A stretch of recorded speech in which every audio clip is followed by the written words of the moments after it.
Okay, this is notes 2.1 for Algebra 2, Mr. Peterson, and we're continuing on page 2. Okay, we're going to find the domain and the range of each of these, and the first exercise is just a collection of points like we did on the first page, so I'm going to do this fairly quickly here. The domain is a set of all x values, 3, 2, we're going to skip that 3 because we've already got it, 8 and 9. So we simply list those values, 3, 2, 8, and 9. And here's the set of all the x values. Use set notation. The D in front stands for domain. So then when we get to the range, we switch to the y values. 4, -1, 5, 0, and a repeat 5 that we won't list. So here's our y values.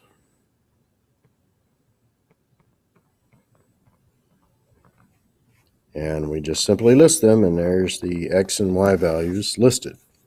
Some teachers will make you put those in order.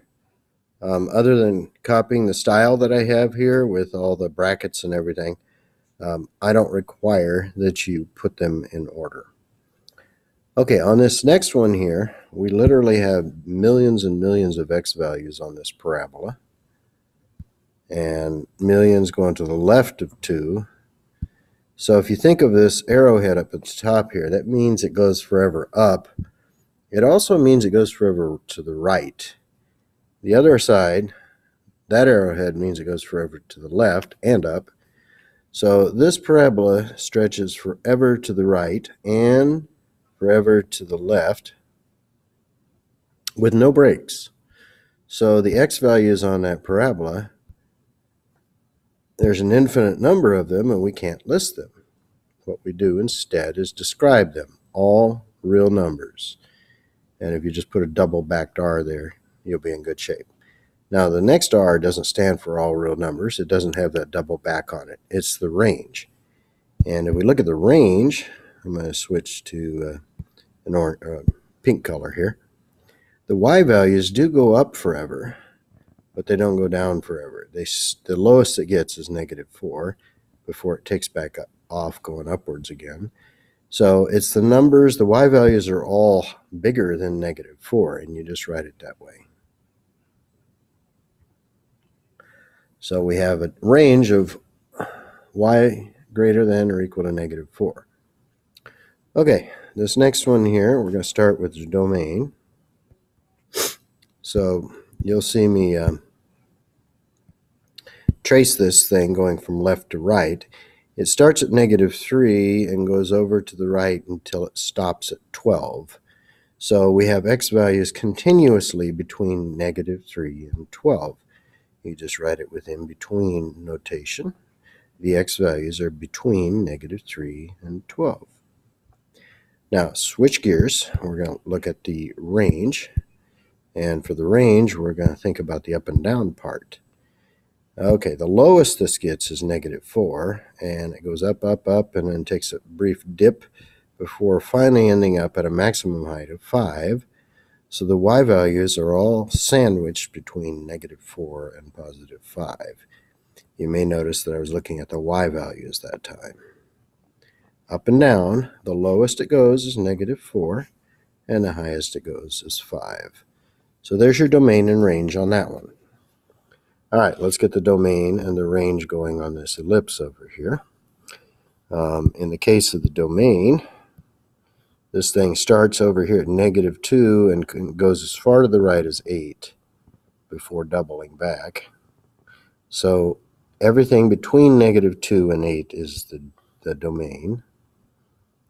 The x values are sandwiched between -2 and 8. Now if you look at the y values, they go down to -2, and the highest y value you get is 4 before it goes back down to -2. So this relation has a range of y values that go as low as -2 and as high as 4. So there's your range on that object, on that ellipse. Okay, So we've learned a little bit about relations. It's a connection between an X value input and a Y value output.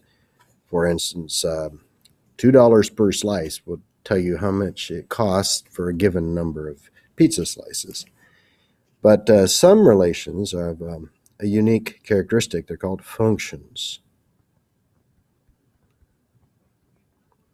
And the idea of a function is it's a relationship where every member of X value or input value of the domain pairs with exactly one output value. The pizza example I gave you earlier is a good example of a function. You'd be very surprised if you came up and gave one input to the cashier.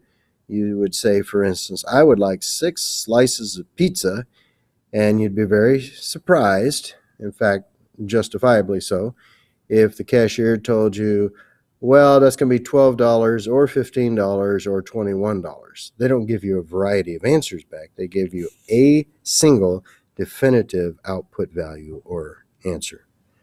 All right, so let's see if these examples down here are functions. They're already labeled function, function, and not function.